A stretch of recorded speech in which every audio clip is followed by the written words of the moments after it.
The Oxford writer C.S. Lewis, who died in 1963, remains one of the best-known authors in the English language. Like his close Oxford friend J.R.R. Tolkien, Lewis's novels have stood the test of time well. Big-budget movies of Lewis's Nárnia novels have increased his reach still further. Yet Lewis was more than a novelist. He's increasingly regarded as one of the most important Christian writers of the 20th century, with a following in the 21st century that exceeds anything he knew during his lifetime. My name is Alister McGrath, and I'm going to tell you something about my new biography of C.S. Lewis, which will appear in 2013. That's the year in which we mark the 50th anniversary of Lewis's death back in 1963.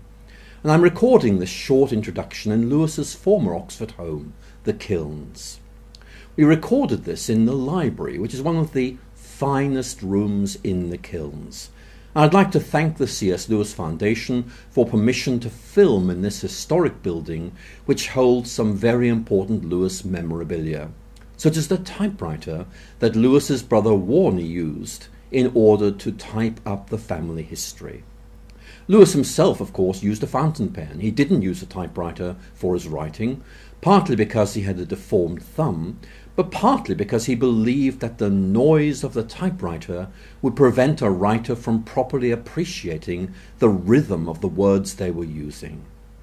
It seemed right to produce a new biography to mark the 50th anniversary of Lewis's death, and to introduce Lewis to a new generation, which don't know him personally, but rather know him through his books or through the movies. There are many who've seen the Nárnia movies who want to know more about Lewis the man. How did he come to write these books? Others want to know more about how Lewis discovered Christianity and came to write books like his hugely influential Mere Christianity. And I hope this book will do both those things. This biography is written by someone who never knew Lewis, but who discovered him through his writings. And really I'm writing for others who've discovered Lewis through those writings. If you've seen The Lion, the Witch and the Wardrobe or seen the movie, or if you've read Mere Christianity and want to know more about the man behind them, then this book is for you. So how did I myself develop my interest in Lewis? Well, I discovered Lewis a few years after I arrived as an undergraduate at Oxford University back in October 1971. And I still have many of the original editions of Lewis's books that I bought and read around then. Here's my copy of his Screwtape Letters, which I bought in Blackwell's bookshop in Oxford in May 1974. And this is my copy of his Reflections on the Psalms, which I bought in February 1975. And you can see how the paper is yellowing with age. Now, this new biography is called C.S. Lewis, A Life. And it's going to be published by Tyndale House in North America and by Hodder in the United Kingdom. And many will be saying, well, look, why a new biography? Aren't there enough out there already? That's a good question. But I think this book is different. For a start, it's the first to make proper use of Lewis's full correspondence, which was finally published by 2006. But perhaps more importantly, it makes use of some important new archive material. For example, here is a hitherto unseen typescript which records Lewis joining E Company of No. 4 Officer Training Battalion on the 7th of May 1917, before he was posted to northern France to serve in the trenches of the First World War. You won't have seen this ever before.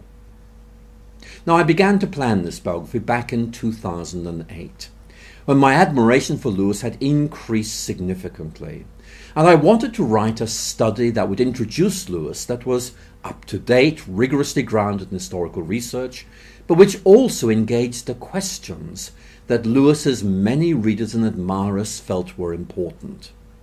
So, what qualifies me to write a biography of Lewis? Now, it seems to me that's a very fair question. And in part, it's because I'm an intellectual historian who's well used to dealing with the history of ideas. But there are other things. For a start, Lewis and I were both born in Belfast and spent our childhoods there. I even went to the same school as Lewis's mother. And secondly, both Lewis and I were first undergraduates and then dons at Oxford University. Lewis began as an undergraduate at University College, and you might like to look at this rarely seen photograph taken shortly after his arrival in April 1917. He went on to become a Fellow of Magdalen College in 1925, and this photograph of the college fellows dates from 1928. But thirdly, Lewis and I were both atheists in our younger days and discovered Christianity while we were at Oxford. And fourthly, based on that, both of us felt called to defend and commend Christianity against its critics. And I think these shared aspects of our lives helped me to understand Lewis more than might otherwise have been the case. Now, although archive work was very important in researching this book, the most important part of my research was reading everything that Lewis wrote in chronological order. And that explains why this is such a long book. It's nearly 450 pages. That's 100 pages longer than earlier biographies by writers like A.N. Wilson or Alan Jacobs. But that's because the work is fully up to date. It draws on the Lewis scholarship of the last 2 decades, and it has a full bibliography of works by Lewis and about Lewis, along with 40 pages of notes explaining and defending every single decision I made. These we find throughout his writings, but especially in the Chronicles of Nárnia. Nárnia is important for Lewis and for many readers of this biography.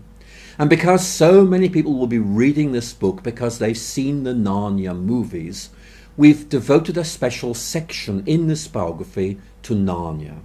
This is unusual for a biography of Lewis. The Nárnia Chronicles were written over a period of about 10 years. So if you have a year-by-year account of what Lewis did, it means that Nárnia is spread out over a decade. I found a way of focusing Nárnia into a major section so that there's continuity of narrative and analysis. And I think you'll find that helps you to get a sense of what Lewis thought he was doing far better than if we spread that analysis out over a period of 10 years. So what is there about this biography that is new? What does it add to our existing knowledge and understanding of Lewis? Well, this biography provides both new evidence about Lewis, particularly from archives, and also new interpretations of existing evidence about him.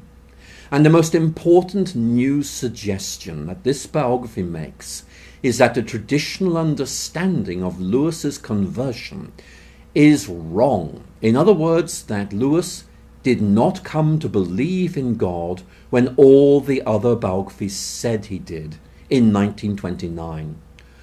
I suggest, for very good reasons I think, that this must be dated from 1930. The evidence is compelling. It's set out clearly in this biography, and I look forward to seeing what you make of it. If I'm right, a lot of traditional accounts and interpretations of Lewis's life and writing are just going to have to be rewritten. But I think that this gives you enough of an idea of the scope and range of this new biography. I hope you'll enjoy reading it, and I hope above all that you'll get more out of reading C.S. Lewis as a result. Thank you very much indeed for listening.